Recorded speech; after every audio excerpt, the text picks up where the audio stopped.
मित्रों, अभी न्यूज़पेपर में एक बात चल रही है। एक शादीशुदा इंसान पुरुष ने आत्महत्या की। उसके बाद उसने वीडियो जो अपडेट किया, जो डिटेल मिली, उससे पता चलता है कि इंसान की कंडीशन कैसी होगी, उसका इमोशनल स्टेटस कैसे होगा, कितनी पीड़ा में होगा वो। उसके बाद बहुत सारी चैनलों पे उससे जुड़ी हुई बातें चल रही है।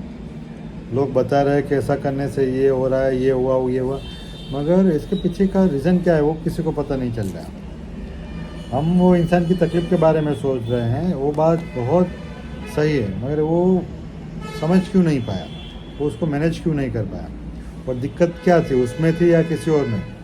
तो इसके लिए जानना ज़रूरी है कि साथ वाले पार्टनर की पर्सनालिटी कैसी है। कहीं वो पर्सनालिटी डिसऑर्डर से सफ़र तो नहीं हो रहा है और हम उसके साथ नहीं जुड़ गए। अगर हम जुड़े हो तो हमारी हालत भी कभी ऐसे हो सकती है। इसलिए बहुत जानना ज़रूरी है कि अपने पार्टनर या तो अपने फैमिली मेम्बर की पर्सनालिटी कैसी है। इसमें से एक पर्सनालिटी है जिसको नार्सिसिज्म कहते हैं, नार्सिसिस्टिक पर्सनालिटी। मैं उसके बारे में आपको थोड़ा बताता हूँ। नार्सिसिस्टिक पर्सनालिटी मतलब स्व केंद्रित पर्सन, जो सिर्फ अपने बारे में सोचता है, अपने फ़ायदे के लिए, अपनी इच्छा के अकॉर्डिंग, और दूसरों को कंट्रोल करना चाहता है। तो ऐसा इंसान अगर आपके साथ हो, पार्टनर में, फैमिली में, तो आप क्या करोगे, या तो आपके साथ क्या हो सकता है वो जानना बहुत ज़रूरी है। वो चीज़ हम नहीं जान सकते, इसलिए कभी कभी हम मैनेज भी नहीं कर पाते या किसी की हेल्प भी नहीं ले पाते। फिर बाद में कोई ऑप्शन नहीं रहता तो लोगों को मजबूरन, वो मेल हो या फीमेल को, सुसाइड करना पड़ता है। अगर ये लीगल इशू के पीछे जो सोशल इशू है वो सबको दिखाई देता है, लीगल इशू भी बाद में दिखाई देता है, और उसके पीछे जो साइकोलॉजिकल इशू है अगर उसको हम पहचान लें, उससे हम सोल्व करें, मैनेज कर ले, तो ये सब दिक्कतें अपनी कम हो जाएगी। जैसे कि एक नार्सिसिस्टिक पर्सनालिटी की थोड़ी बात करते हैं कि उसके कैसे लक्षण होंगे। कि जैसे कि ऐसे लोग, they seems perfect initially, they are everything you have ever dream of.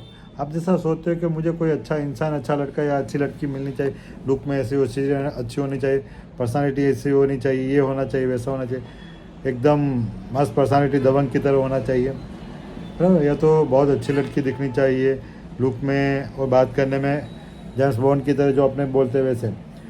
तो इनकी पर्सनालिटी भी नार्सिसिस्टिक की लोगों की ऐसी होती है, क्योंकि वो सबसे पहले आपको बहुत लव करते हैं, आपको खुशी देते हैं, और आपको ऐसा लगता है कि इसी के आने के बाद आपकी ज़िंदगी में खुशी आई है। उसके पहले आपके लाइफ में कोई खुशी नहीं थी, या तो दिक्कत बहुत थी। हाँ, तो ये सब अपने लगता है, मगर आपको लगता है वो आपकी खुद की फीलिंग होती है, मगर उसके सामने उनका जो लव होता है ये सब कैलकुलेटेड होता है। वो सोच समझ के प्लानिंग करके कहते कि आपसे उनको क्या लेना है। और ये ज़रूरी नहीं है कि मेल को लागू पड़ता है, फीमेल, दोनों को लागू पड़ता है। एक्चुअली आपको बताते हैं कि आपको प्रेम दे रहे हैं, खुशी दे रहे हैं, मगर उनका इंटेंशन हिडन, जो कहते हैं कि आपकी लाइफस्टाइल, आपका नाम, आपका फेम, आपकी पोजीशन, आपकी पर्सनालिटी, आपका घर, वो सब उनको चाहिए होता है जो उनके पास नहीं होता। और उनका जो ये सब कब मिलता है, जब आप किसी को कंट्रोल करो तब। तो इनका फाइनल जो इमोशन होते हैं वो ऐसे लोग जो अपने से ज़्यादा स्मार्ट हो, मजबूत हो, किसी तरह अपने से आगे हो, ऐसे लोगों के साथ वो प्रेम और लव दिखाते हैं, जताते हैं और रिलेशनशिप में आते हैं। फिर बाद में वही चीज़ों को कंट्रोल करना स्टार्ट करते हैं। वो फ्रेंड भी हो, धंधे में बिजनेस पार्टनर भी हो, फैमिली मेम्बर, वाइफ भी हो, हस्बैंड भी हो, या माँ बाप भी हो सकते हैं कभी कभी। ये पहला लक्षण है कि वो आपको जैसे आप सोचते हो वैसी इमेज बना के वो आते हैं, बराबर। सेकंड थिंग होती है, they just start with love bombing. मतलब वो आपको इतना प्यार देंगे शुरुआत में कि आप सोच नहीं पाओगे कि इतना लव मुझे तो अपने माँ बाप से नहीं मिला, भाइयों से नहीं मिला, सिस्टर से नहीं मिला, अपने फ्रेंड लोगों से नहीं मिला। ऐसा आपको लगेगा यही ज़िंदगी है, यही जन्नत है, सब कुछ यहीं पे है, मुझे और किसी कुछ चीज़ की ज़रूरत ही नहीं है। ऐसा हमें फीलिंग होना स्टार्ट होता है। फिर बाद में वो धीरे धीरे, जब आप उस लव बॉम्बिंग में इफेक्ट होते हो, तब धीरे धीरे वो आप धीरे धीरे उनसे जुड़ जाते हो, फिर बाद में वो आपको मैनिपुलेट करना स्टार्ट करते हैं। वो आपका जो कॉन्फिडेंस होता है वो धीरे धीरे धीरे तोड़ते हैं। वो सिर्फ आपके माइंड या बॉडी पे आगा वार नहीं करते, वो आपकी सेल्फ इमेज, आपकी जो रूह बोलते हैं, जो अंदर की आपकी जो पर्सनालिटी के अंदर का जो आपका मनोबल है, आपकी जो विचार शक्ति है, उसी पे वो वार करता है। और आपको वो पता भी नहीं चलता, आपको लगता है कि वो जोक कर रहे हैं। और धीरे धीरे आपका कॉन्फिडेंस आपके इस थिंकिंग पैटर्न को पूरा तोड़ देते हैं। और इससे नहीं हुआ तो वो क्या करते हैं कि आप कभी फ्रस्ट्रेट होकर किसी और के पास चले गए, अपने फ्रेंड लोगों के पास चले गए, रिलेटिव के पास गए, तो आपको धीरे धीरे उनसे भी दूर कर देते हैं सोशली। जो आपके खास करके आपके फ्रेंड हो, फैमिली मेम्बर हो, माँ बाप हो, आपके प्रोफेशनल फ्रेंड हो, सोसाइटी में रहने वाले पड़ोसी हो, जिनके साथ आपका अच्छा बनता हो, जिनको जो लोग आपको गाइड करते, मदद करते हैं, उन लोगों से आपको वो अलग कर देते हैं। और आपको कह के अलग नहीं करते, वो आपसे इनडायरेक्टली झगड़ा करते हैं। इनडायरेक्टली झगड़ा करना मतलब किस तरह कि आप मेरे लिए टाइम नहीं निकालते, आप दूसरों को प्रायोरिटी ज़्यादा देते हो, आप मुझे प्रायोरिटी नहीं देते, आपके लिए तो मैं नौकर हूँ, या तो आपके लिए मैं कुछ हो ही नहीं, वैल्यू नहीं रखते, या तो मैं वैल्यू नहीं रखती, या तो फिर तू यहाँ पे क्यों जा रही हो, यहाँ पे किसको मिलने जा रहे हो, क्यों मिलने जा रही हो, किसको मिलने गई थी। तो ऐसे डाउट और कंट्रोल का एक बिहेवियर स्टार्ट होता है। अगर आप धीरे धीरे उन लोगों से दूर होना स्टार्ट किया तो वो झगड़ा करना कम हो जाएगा, पर इंटेंशन नहीं बदलता इसमें। अगर दूसरे लोग आपको मिलने आ रहे हैं, भले आपने बंद कर दिया, मगर आपके लोग दूसरे लोग आपसे मिलने आ रहे हैं, तो वहाँ पे भी उनका बिहेवियर इतना रूड और एवॉइड होगा कि आप उन लोगों से अच्छी तरह बात भी नहीं कर पाओगे, और आप उनको अच्छी तरह मिल भी नहीं पाओगे, और आप उनको बुलाना भी नहीं चाहोगे, क्योंकि आपको लगेगा इनसे इंसल्ट हो रहा है, इस तरह बुलाने से तो वो ज़्यादा इंसल्ट होगा। क्योंकि कभी कभी जैसे कि लीगल एक टर्म है, एक रॉन्ग एक्ट और एक एक्ट ऑफ ओमिशन। तो ये लोग रॉन्ग तो करते हैं जो आपके साथ करते हैं, मगर एक्ट ऑफ ओमिशन मतलब जो उनको करना होता है, सोशल रिस्पॉन्सिबिलिटी होती है, इमोशनल रिस्पॉन्सिबिलिटी होती है, लोगों के साथ, रिलेटिव के साथ, आपके पेरेंट्स या फ्रेंड लोगों से, उनके साथ उनका बिहेवियर सही नहीं होता, जो दिखता नहीं है। और जिनको दिखता है वो लोग कुछ कहेंगे नहीं, वो लोग चले जाएंगे, और फिर क्या करेंगे, आपको भी नहीं कहेंगे, और वो लोग चले जाएंगे, तो तभी भी आप अकेले हो जाओगे। तो ये जो होता है ना, तो इसको बोलते हैं कि लव बॉम्बिंग के बाद सोशली आइसोलेशन। अब धीरे धीरे वो आपके हर लाइफ के हर एस्पेक्ट में कंट्रोल करना स्टार्ट कर दें। पहले तो हुआ सिर्फ आपके माइंड को लेके, फिर आपके रिलेटिव को लेके, फिर धीरे धीरे आपके हर चीज़ों को लेके, हर एस्पेक्ट को लेके कंट्रोल करते हैं। आप कहाँ जा रहे हो, किससे बात कर रहे हो, आप फाइनेंस में कहाँ पैसे यूज़ कर रहे हो, कैसे कमाते हो। दूसरी तरफ वो नहीं कमाएंगे, वो कंट्रोल यूज़ करेंगे पैसे, मगर वो कमाएंगे नहीं, सेविंग भी नहीं करेंगे, फिर भी वो आप पे ब्लेम करेंगे कि ये आपकी जवाबदारी है। और आप इस चीज़ के, आप जो कह रहे हो उसकी, उनके बारे में किसी को आप सच बताया, तो उससे पहले वो आपके बारे में बहुत नेगेटिव बात फैला देंगे, खास करके आपके नज़दीक के रिलेटिव में, चाहे उनके रिलेटिव हो कि आपके रिलेटिव हो, जिसको गेस्ट लाइटिंग बोलते हैं। वो आपकी हर पॉजिटिव एस्पेक्ट को अपने ही लोगों में नेगेटिव बना के फैला देंगे, जिससे आप पे कोई विश्वास नहीं करेगा। और इस चीज़ के बाद लोग आप पे भरोसा करना छोड़ देंगे। अब आपके पास कोई रास्ता नहीं रहेगा। जब आप लोगों को समझा पाओगे कि ये गलत है, कितने लोगों को समझा पाओगे। आप अपने लोगों को समझाओगे तो शायद वो समझे या ना समझे, दूसरे लोग तो समझने वाले ही नहीं हैं। अगर बाद में आपके पास कोई ऑप्शन नहीं रहता तो आप फिर उनको समझाने की कोशिश करोगे, तो वहाँ पे क्या होगा कि वो आप पे ब्लेमिंग स्टार्ट करेंगे, वो विक्टिम बन जाएंगे कि खुद पीड़ित है, खुद को बहुत दिक्कत है, वैसे तो विक्टिम कार्ड यूज़ करेंगे कि आप समझते नहीं हो, आप ऐसा ही करते हो, आपने मेरी ज़िंदगी बेकार कर दी, आपने मेरी ज़िंदगी बिगाड़ दी, मैंने कभी पहले ऐसा सोचा नहीं था। तो ये विक्टिम काम करते हैं। ये स्टेप बाय स्टेप होता है, जो साथ में होता है उसी को पता चलता है, जो साथ में नहीं होता उनको पता नहीं चलता ये चीज़। जहाँ पे और अगर आपको दिक्कत हो रही है तो आप आपके साथ में खड़े नहीं रहेंगे, खड़े तब भी रहेंगे जब उनको लगता है कि आपका नुकसान के साथ साथ उनका भी नुकसान होगा, तो वो आपको मदद करेंगे, बाकी वो नहीं करेंगे। और इस चीज़ में उनको कहने वाला अब कोई नहीं होगा, ना उनके फैमिली की ओर से, ना आपकी फैमिली ओर से। ये मेल या फीमेल दोनों में होता है। ये सब कुछ अगर बढ़ता गया और आप बहुत ज़्यादा मेहनत करते गए तो ऐसा होगा कि वो अपना कुछ कमाएंगे नहीं, मगर आप सब कुछ करके सिर्फ उन्हीं को देते जाओगे, सब चीज़ उन्हीं को मिलती जाएगी, जबकि उनकी क्रेडिट, उनकी आवड़त कुछ भी नहीं होती।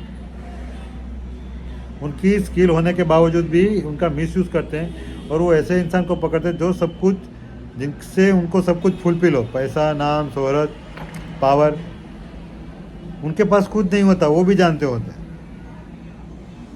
इसलिए ऐसे लोग सिर्फ अपनी बॉडी, अपने लुक को लेके कॉन्शियस होते हैं, जिससे लोगों को अट्रैक्ट कर पाए, क्योंकि उनके पास एक ही हथियार होता है, लोगों को अट्रैक्ट करके उनकी बातों में लाना, उनको लव बॉम्बिंग करके उनको अपने रिलेशन में बांधना, फिर उनको कंट्रोल करना, फिर धीरे धीरे उनको सोशली आइसोलेशन कर देना, फिर उनको गैस लाइट करके उनकी समाज में रेपुटेशन डाउन कर देना, जिससे कोई दूसरे लोगों की जो सही होते हैं उन इंसान की बात ना समझ पाए या स्वीकार पाए और एक्सेप्ट भी नहीं करे, कोई उन पर विश्वास नहीं करे दूसरे लोगों पे। और जो अच्छे बंदे होते हैं वो कभी उनका गलत बात भी किसी को नहीं बताते, भले वो उससे पीड़ित होते हैं ऐसे नार्सिसिस्टिक लोगों के साथ रहने के बाद, तो किसी को बताते नहीं, इसलिए उनके बारे में लोगों को पता नहीं चलता। जबकि ऐसे लोग, नार्सिसिस्टिक वाले लोग, एक को पकड़ के दूसरे को, एक को छोड़ के दूसरे को पकड़ते हैं। जब उनको लगे कि इंसान मेरे बारे में सब जान गया है गलत बात, तो उनको छोड़ देते हैं बिना कुछ सोचे, बिना कुछ गिल्ट के, बिना कुछ रिमोर्स के। और वो विक्टिम बन के ऐसा कहते हैं कि भाई आपने मेरे लिए किया ही क्या, तो मैं आपके साथ रहूँ, जबकि आपने उसके लिए सब कुछ किया होता है। और जो अच्छा बंदा होता है वो कुछ बताता भी नहीं, और किसी को बताने जाए तो लोगों को समझ में होता है, मगर ये व्यक्ति नहीं समझेंगे। अगर आप उनको छोड़ भी देना चाहो या तो आप उससे दूर भी रहो, तब भी वो लोग किसी ना किसी माध्यम से आपको कंट्रोल करेंगे, रिलेशन से। मतलब शादीशुदा हो तो हस्बैंड वाइफ में कोई भी बंदा नार्सिसिज्म, तो आपको वो रिलेशन के बेस पे कंट्रोल करेगा, या तो लीगल इशू से लेके, या तो धमकी दे के, या तो सोशली कंट्रोल लेके, या तो बच्चों को लेके, बच्चों को माध्यम बना के। तो ऐसे लोग बहुत रिस्की होते हैं और ये लोग मैनिपुलेट भी बहुत करते हैं। और विक्टिम कार्ड खेलने के लिए, मतलब वो खुद पीड़ित है तो लोगों की उनको सहानुभूति मिलती है, वो चाहे सोसाइटी में हो, लीगल हो, कोर्ट में हो।